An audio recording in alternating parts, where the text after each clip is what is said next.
भारतीय संस्कृति, रंगों का संगम, भावों का समंदर, इतिहास की गाथा, परंपराओं की ज्वाला और धरोहर का अथाह सागर है।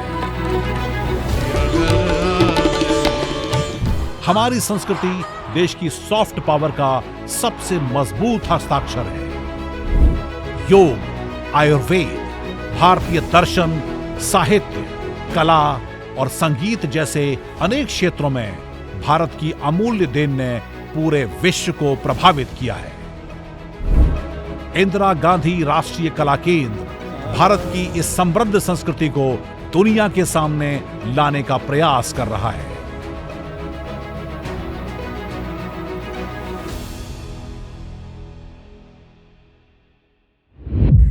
नमस्कार, स्वागत है आप सभी का हमारे विशेष कार्यक्रम संस्कृति संवाद में, जहां ज्ञान और मनोरंजन का संगम होता है। मैं हूं प्रीति सिंह। इस अनूठे मंच पर हम आपको भारत की समृद्ध सांस्कृतिक धरोहर से रूबरू कराते हैं। जैसा कि आप जानते हैं, भारत की विविधतापूर्ण परंपराएं, कला और इतिहास उसकी असली पहचान है। इस विशेष कार्यक्रम के जरिए हम आपको वो कहानियां सुनाते हैं जो हमारी सांस्कृतिक विरासत का अभिन्न हिस्सा हैं। तो चलिए आज के सफर की शुरुआत करते हैं इस एपिसोड की कुछ खास झलकियों से। नई दिल्ली में 3 दिन के अंतर्राष्ट्रीय सम्मेलन का आयोजन किया गया।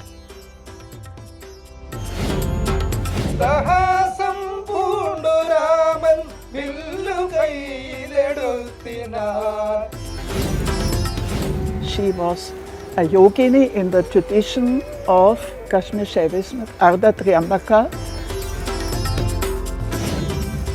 ताल का कोई काम नहीं था, पहले सुर के पलटे, सारे गा रे गा मा पा गा। वनला, जो अपनी 1000 एडी की मोनेस्ट्री और अपने दियोदर के पेड़ों के लिए काफी प्रसिद्ध है।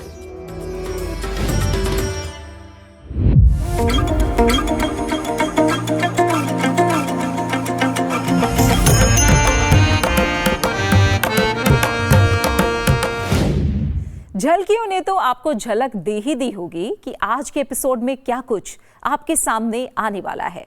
तो चलिए अब बढ़ते हैं संस्कृति संवाद के पहले सेगमेंट साप्ताहिक सुर्खियों की ओर। इस सेगमेंट में हम आपको दिखाएंगे कि पिछले हफ्ते कला और साहित्य के क्षेत्र में कौन कौन से प्रमुख कार्यक्रम आयोजित हुए। तो चलिए एक नजर डालते हैं साप्ताहिक सुर्खियों पर। नई दिल्ली में 3 दिन के अंतर्राष्ट्रीय सम्मेलन का आयोजन किया गया। ये सम्मेलन take pride in legacy, libraries and archives for विकसित भारत, यानी विरासत पर गर्व करना, विकसित भारत के लिए पुस्तकालय और अभिलेखागार थीम पर आधारित था। इसमें भारत की समृद्ध सांस्कृतिक विरासत और एक विकसित राष्ट्र के निर्माण में पुस्तकालयों और अभिलेखागारों की आवश्यक भूमिका पर मंथन हुआ। ये आयोजन केंद्रीय सरकारी पुस्तकालय संघ और IGNCA के संयुक्त तत्वाधान में संपन्न हुआ। सम्मेलन में उपस्थित केंद्रीय संस्कृति मंत्रालय की संयुक्त सचिव लिली पांडे ने पुस्तकालयों और अभिलेखागारों के संदर्भ में अपने विचार साझा किए। Library is everybody's. Libraries do not distinguish, do not discriminate. They don't understand caste, creed, gender. So this is a very important tool, not just in nation building and society building, and not just in realizing the dream of Viksit Bharat, but it is absolutely vital ingredient in any strategy for development. इन 3 दिनों में कई विषयों पर चर्चा सत्रों का आयोजन किया गया और प्रतिभागियों को सम्मानित भी किया गया। इस दौरान रंगारंग सांस्कृतिक प्रस्तुतियों का भी आयोजन किया गया, जिसमें राजस्थान के घूमर और महाराष्ट्र के लावणी डांस ने दर्शकों को झूमने पर मजबूर कर दिया। सम्मेलन के समापन सत्र में IGNCA के अध्यक्ष राम बहादुर राय और केंद्र के सदस्य सचिव डॉक्टर सच्चिदानंद जोशी भी उपस्थित रहे और पुस्तकालयों और अभिलेखागारों के संदर्भ में अपने अपने विचार साझा किए। मैं ये कह सकता हूँ कि नई पीढ़ी में लाइब्रेरी के प्रति, किताबों के प्रति एक जागरूकता है। अगर एक समय में 1905 और 7 के बीच में जब राष्ट्रीय चेतना भारत में पैदा हुई, तो लाइब्रेरी अगर स्वाधीनता आंदोलन का माध्यम थी, तो आज 2024 में लाइब्रेरी भारत की उन्नति का माध्यम हो सकता है। ये जो लाइब्रेरीज़ हैं या ये जो आर्काइव्स हैं, इनमें इंस्टीट्यूशनल मेमोरी क्रिएट करना हमारा सबसे महत्वपूर्ण काम होगा, क्योंकि जब तक हमें पुरानी बातों का ध्यान नहीं रहेगा तब तक हमें आगे जाने वाली चीज़ों के लिए सही जानकारी, सही सबक, सही सीख नहीं मिल पाएगी। नई दिल्ली में शुक्ल यजुर्वेद माध्यान्ह दिन घनपाठ भाग 1 और 2 के पुस्तक विमोचन और परिचर्चा कार्यक्रम का आयोजन किया गया। पुस्तक में वेदों से संबंधित सामग्री प्रकाशित की गई, जो ज्ञान के मूल स्रोत माने जाते हैं। इस पुस्तक का संपादन प्रोफेसर गोपाल प्रसाद शर्मा और डॉक्टर कीर्तिकांत शर्मा ने किया। इसमें वैदिक साहित्य की जानकारी और उससे जुड़े विषयों को प्रस्तुत किया गया, जिससे वेदों की प्राचीन और महत्वपूर्ण शिक्षाओं और पाठकों का ध्यान आकर्षित हो सके। वाराणसी में शरद पूर्णिमा के उपलक्ष्य में वेदों में नारी विमर्श विषय पर एक शास्त्रार्थ चर्चा का आयोजन हुआ। कार्यक्रम का आयोजन IGNCA और सुबह बनारस सेस्था के संयुक्त तत्वाधान में किया गया। इस शास्त्रार्थ में पाणिनि कन्या महाविद्यालय की ऋषिकाओं ने वैदिक ऋचाओं का उल्लेख करते हुए इस विषय को परिभाषित किया। तो ये थी इस हफ्ते की सुर्खियां। अब रुख करते हैं अगले सेगमेंट सांस्कृतिक प्रस्तुति का। धुनों की मिठास और सुरों की लय जब जीवंत पात्रों के साथ मिलती हैं तो कला का एक नया रूप जन्म लेता है। संगीत न सिर्फ सुनने वालों को मोहित करता है, बल्कि कहानियों को भी नए आयाम देता है। आपने रामायण की कहानियां तो सुनी होंगी, लेकिन क्या आपने कभी सोचा है कि इन कहानियों को पपेट शो के जरिए भी दिखाया जा सकता है? ये कमाल KS रंजनी और उनका ग्रुप अपने पपेट शो के जरिए करते हैं। रामायण के दृश्य जब उनकी कलात्मक दृष्टि और संगीत से मिलते हैं तो एक जादू सा बिखरने लगता है। ये देखने वालों के लिए अद्भुत अनुभव बन जाता है।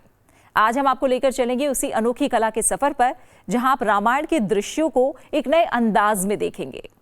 KS रंजनी अपने पपेट शो के माध्यम से रामायण के अद्भुत दृश्यों को जीवंत कर देती हैं। उनकी कला में न केवल कहानी बल्कि रंगों, भावनाओं और ध्वनियों का जादू भी देखने को मिलता है। तो तैयार हो जाइए इस जादू का आनंद लेने के लिए।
ഉടൻ ചാടിയോടി അടിക്കയും അടികൂടയങ്ങു തടുക്കയും തല്ലി വലകളിളക്കിയും ചൊല്ലുള്ള വല്ലനിടിക്കയും രാഘവ കുലൈ പ്രേമ ഭജനമാകിയ ഭഗവാൻ നമുക്കേ. केएस रंजनी का अद्भुत पपेट शो देखने के बाद आपने महसूस किया होगा कि लोक जब शास्त्र से मिलता है तो भारतीय संस्कृति कितनी जीवंत हो उठती है. आपने रामायण के दृश्यों को शायद ही कभी इस रूप में देखा होगा. तो चलिए बढ़ते हैं संस्कृति संवाद के अगले पड़ाव की ओर और बात करते हैं डॉक्यूमेंट्री फिल्मों की. डॉक्यूमेंट्री एक ऐसा माध्यम है जो समाज को जानने और समझने का अवसर प्रदान करता है. डॉक्यूमेंट्री न सिर्फ हमें सच्चाई से रूबरू कराती हैं बल्कि हमें समाज के विभिन्न परतों में छिपी समस्याओं, संघर्षों और उपलब्धियों को भी दिखाती हैं.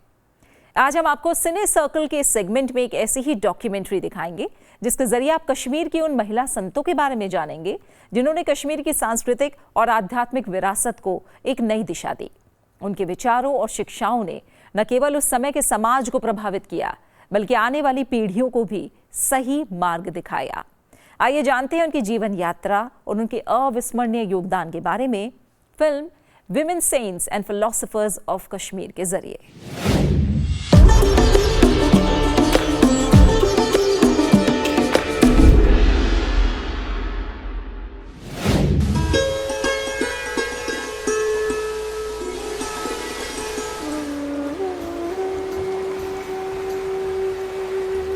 कहते हैं कि देवी माँ अनंत शक्ति सती ही अपने असीम प्रवाह को कश्मीर की भूमि का रूप देकर अवतरित हुई.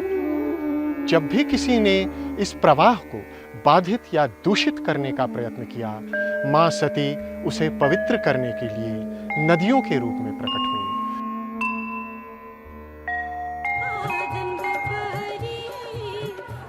स्त्रियों के रूप में मातृशक्ति का रूप लिया ताकि अपनी संतानों का उद्धार कर सके.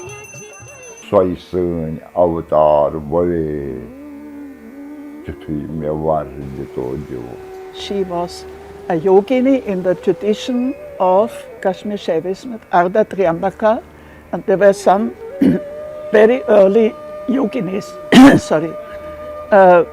who are quoted by Abhinavagupta with great reverence and great respect, and who had their own lineage of female followers and female saints. 18वीं सदी में जब कश्मीर में पठान चारों ओर आतंक मचा रहे थे तो उसने अपने शरीर को एक ऐसा अस्त्र बना दिया था. क्योंकि वो बहुत सुंदर थी, अति सुंदर थी, ज्ञानी थी और कईयों को ऐसा लग रहा है कि शायद वो योग नहीं साध रही है, वो कुछ ऐसा एक तरीके का ढोंग कर रही है.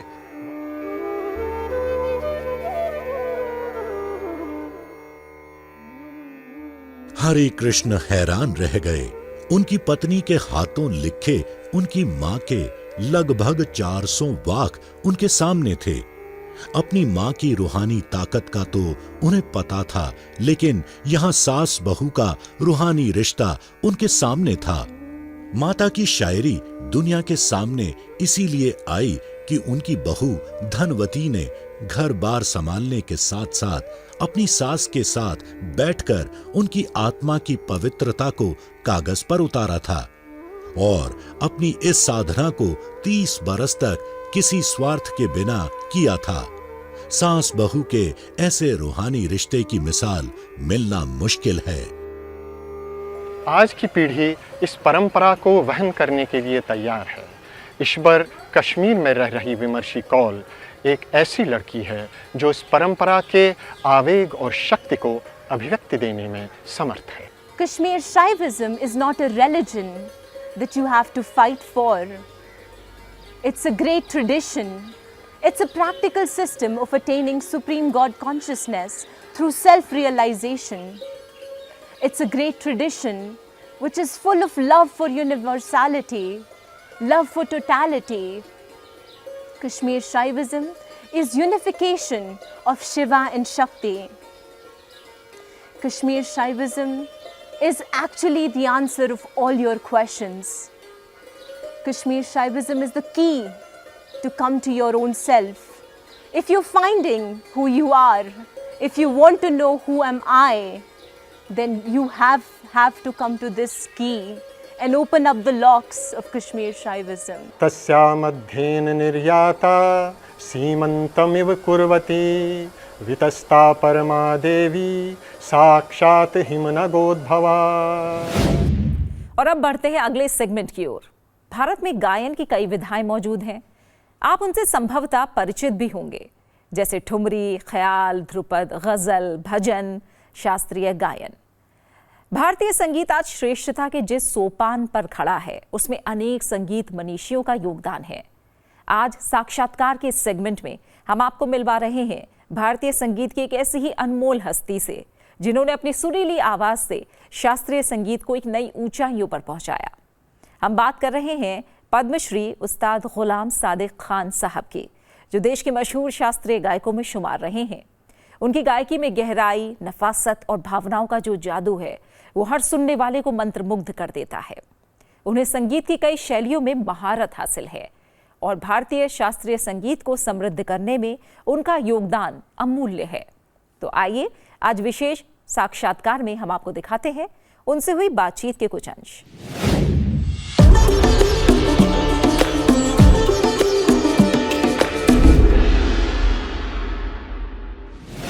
रामपुर तो रामपुर है ही है, स्टेट है। कई जनरेशन से वहाँ पर हमारे बुज़ुर्ग जो थे वहाँ पर काम करते रहे। सहसवान जो है डिस्ट्रिक्ट बदायूं के अंदर एक छोटा सा कस्बा है।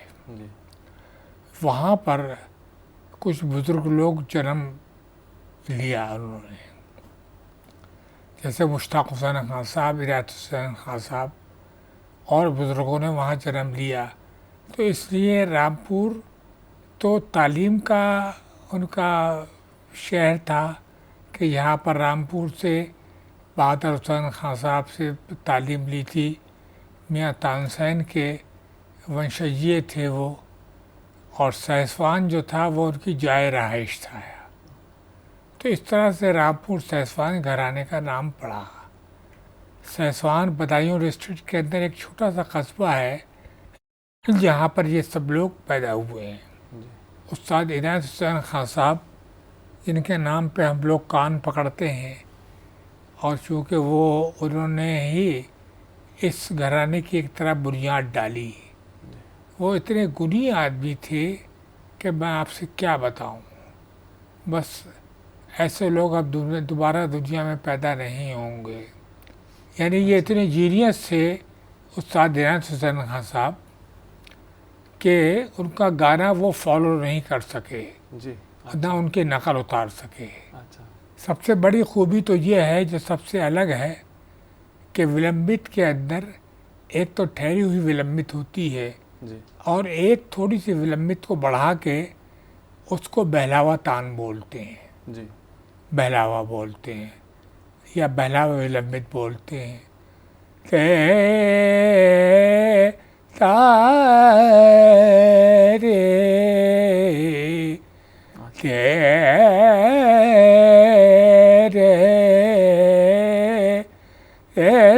नो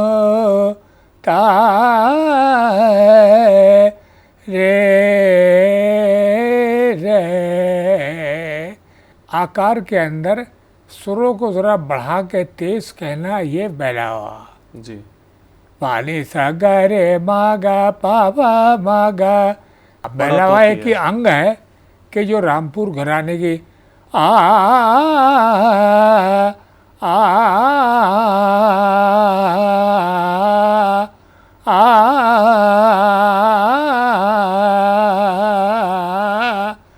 ये ख़ास राग है गौर सारंग, जो रामपुर वालों का गाने का मतलब बहुत अच्छी तरह गाया जाता है रामपुर में। पानी सा गरे मागा पापा मागा गामा पानी पा मागा गरे मागा गैसा। नवाब रता अली खां के ज़माने में जी, जो आखिर नवाब रहे हैं, उस वक्त रियासतें मर्ज होना शुरू हो गई थी जी। तो नवाब साहब ने ये किया कि जितने भी अरबाब निशात के लोग थे, किसी को कुछ दे दिया, किसी को कोई मकान दे दी, किसी को कोई जायदाद दे दिया, किसी को कोई हाता दे दिया। लेकिन नवाब साहब खुद इतने दानी थे, इतने यानी बड़े दिल के थे कि उन्होंने किसी को नाउम्मीद नहीं होने दिया। सुर ज्ञान सबसे पहले संभलवाते थे वो जी। यानी ताल का कोई काम नहीं था जी। पहले सुर के पलटे सारे गा रे गा मा पा दा पा दानी धानी सा पा दानी मा पा दा गा मा पा। तो ये पलटे पहले लगते थे और उसके बाद बंदिश बताते थे वो करम के नजर कीजिए तुम बड़े गरीब नवाजा। अब हम आ पहुंचे हैं संस्कृति संवाद के अंतिम हिस्से, मेरा गांव मेरी धरोहर में। इस खास सेगमेंट में हम आपको भारत के किसी विशिष्ट गांव की अनूठी लोक कला और परंपरा से परिचित कराते हैं जो उसकी खास पहचान को दर्शाती है। मेरा गांव मेरी धरोहर भारत सरकार की महत्वपूर्ण पहल नेशनल मिशन और कल्चरल मैपिंग का एक प्रमुख हिस्सा है। इस मिशन का उद्देश्य गांव की सांस्कृतिक धरोहर का दस्तावेजीकरण करना है ताकि इसे भविष्य की पीढ़ियों के लिए संरक्षित रखा जा सके। आज इस सेगमेंट में हम आपको ले चलते हैं लद्दाख के गांव वानला में।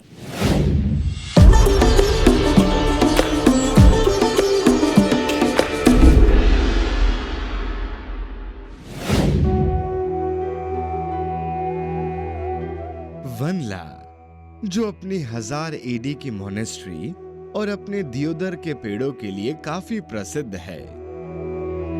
गांव में कुल 170 परिवार रहते हैं और गांव की जनसंख्या 1015 है। बच्चों की उचित शिक्षा के लिए गांव में एक स्कूल उपलब्ध है। गांव के खेतों में बोई जाने वाली मुख्य फसलें गेहूं, मटर और आलू है। वनला गोम्पा रिज पर एक ऐतिहासिक बौद्ध मठ है जो भारत के लद्दाख में वनला गांव का ताज पहनता है। माना जाता है कि मठ का निर्माण लगभग 1000 ईस्वी पूर्व हुआ था।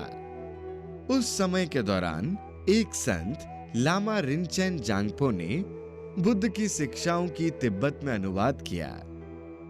इसका छोटा लेकिन प्रभावशाली रूप से संरक्षित 3 मंजिला अवलोकितेश्वर मंदिर लद्दाख में बचे हुए सबसे पहले ज्ञात द्रिगुंग कांग्यू प्रार्थना कक्षों में से एक है। ये मठ 11 सिरों वाले महाकरुणा या अवलोकितेश्वर की 3 मंजिला प्रतिमा है।